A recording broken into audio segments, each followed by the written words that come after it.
அனைவருக்கும் வணக்கம். நாம ஒவ்வொரு நாளும் இந்த கோடை காலத்துல நமக்கு வரக்கூடிய உபாதைகளுக்கு எளிய இயற்கை மருத்துவ முறையில ஒரு எளிய குறிப்புகளை ஒவ்வொரு நாளும் பார்த்து வருகிறோம். அந்த வகையில இன்றைக்கு நாம் பார்க்கக்கூடியது, இந்த கோடை காலத்துல நமக்கு வரக்கூடிய 5 வகையான குறைபாடுகளுக்கு ஒரே தீர்வை தரக்கூடிய ஒரே மூலிகை தண்ணீரை பற்றி தான் இன்றைக்கு நாம பார்க்க போகிறோம். கட்டாயமாக இந்த கோடை காலத்துல இந்த 5 குறைபாடு என்பது உறுதியாக வரக்கூடியது.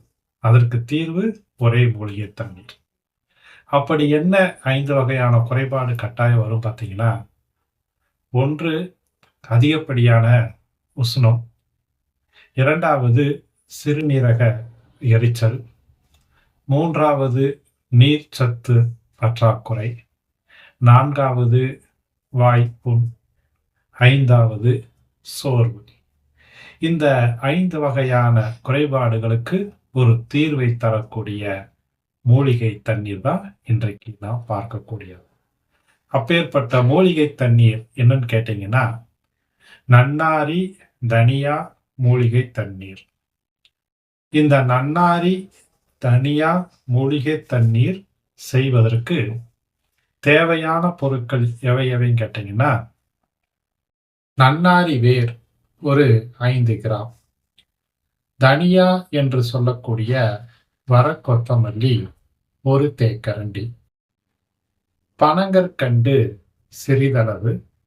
குறிப்பா இந்த பனங்கற்கண்டு விருப்பம் இருந்தால் நீங்கள் சேர்த்து கொள்ளலாம், விருப்பம் இல்லைன்னா நீங்க அதை தவிர்த்து விடலாம். அடுத்தது தண்ணீர் 1 லிட்டர். இந்த 4 பொருளை வைத்துதான் நாம மூலிகை தண்ணீர் தயார் செய்ய போறோம். சரி, செய்முறை எப்படி பார்க்கலாம். முதல்ல தனியா அதை நல்லா மிதமா கழுவி 1, 2ஆக உடைத்துக்கணும். 2வது நன்னாரி வேற சுத்தப்படுத்தி சிறிய துண்டுகளாக வெட்டிக்கிறணும். 3வது ஒரு பாத்திரத்தை எடுத்து 1 லிட்டர் தண்ணீர் ஊற்றி அதுல நன்னாரி வேரையும் தனியாவையும் சேர்த்து அடுப்புல வைக்கணும். அடுப்புல வச்சு அடுப்பை லோ ஃப்ளேமா குறைந்த தீயில சூடுபடுத்தணும். குறிப்பா ஒரு 5ல இருந்து 7 நிமிடங்கள் 8 நிமிடங்கள் மிதமான வெப்பநிலையில சூடுபடுத்தணும். நல்லா சூடான உடனே அடுப்பை அணைச்சு அந்த தண்ணீர் தானாக ஆறும் வரை காத்திருக்க வேண்டும். நீங்க ஃபேன்லயோ உடனடியாகவோ அதை ஆற விடக்கூடாது. கொதிக்க வச்ச தண்ணீர் தானாக ஆறணும்.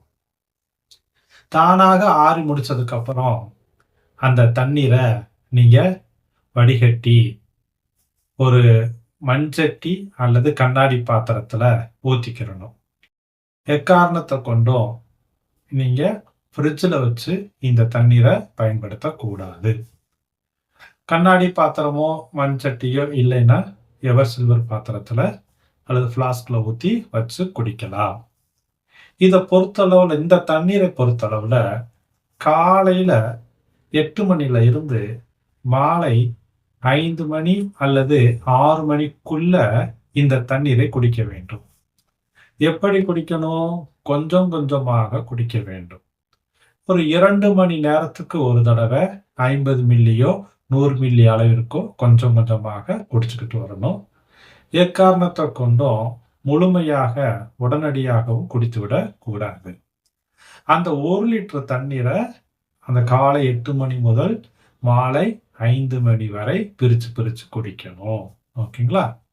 சரி, இந்த நன்னாரி தனியா கலந்த மூலிகை தண்ணீர் குடிப்பதனால நம்ம ஏற்கனவே சொல்லியிருக்கோம், கோடை காலத்தில் வரக்கூடிய 5 வகையான குறைபாடு. அந்த கோடை காலத்துல அதிகப்படியான உஷ்ணம் உள்ளவர்களுக்கும், 2வது உடல் சோர்வை தடுப்பதற்கும், சிறுநீர் கழிக்கும் பொழுது உண்டாகக்கூடிய எரிச்சலை தடுப்பதற்கும், உடம்புல நீர்ச்சத்து பற்றாக்குறை வரவிடாமல் தடுப்பதற்கும், வாய்ப்புண் வரவிடாமல் தடுப்பதற்கும் உதவும்.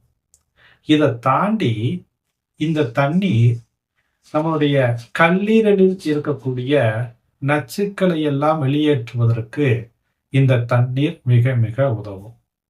அடுத்ததாக நம்முடைய இரத்தத்தை அதனுடைய சராசரி வெப்பநிலையில் இருந்து அதிகப்படியான வெப்பநிலைக்கு மாறாமல் அந்த இரத்தத்தை பாதுகாப்பாக குளிர்ச்சியாக வைத்துக் கொள்வதற்கு இந்த நன்னாரி தனியா மூலிகை தண்ணீர் பயன்படும்.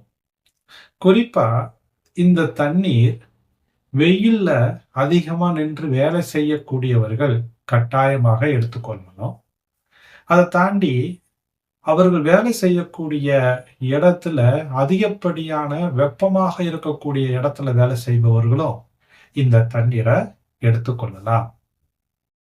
சர்க்கரை குறைபாடு உள்ளவர்களும் இந்த நன்னாரி மூலிகை தண்ணீரை எடுக்கலாம்.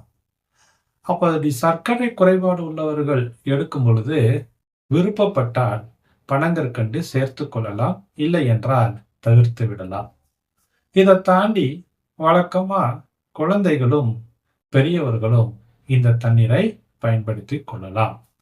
அப்போ கோடை காலத்துல நமக்கு வரக்கூடிய அந்த முக்கியமா வரக்கூடிய 5 பிரச்சனைகளுக்கு ஒரு தீர்வை தரக்கூடிய மூலிகை தண்ணீரை பற்றி நாம பார்த்தோம். இந்த தண்ணீர் செய்முறைய நீங்க செஞ்சு பாருங்க, குடித்து பாருங்க, அதனால் ஏற்படக்கூடிய பலனை உணருங்க. மீண்டும் மற்றொரு கோடை காலத்தில் வரக்கூடிய உபாதைகளுக்கு எளிய இயற்கை வைத்திய குறிப்புகளை நாம நாளை பார்க்கலாம். நன்றி, வணக்கம், வாழ்க வளமுடன்.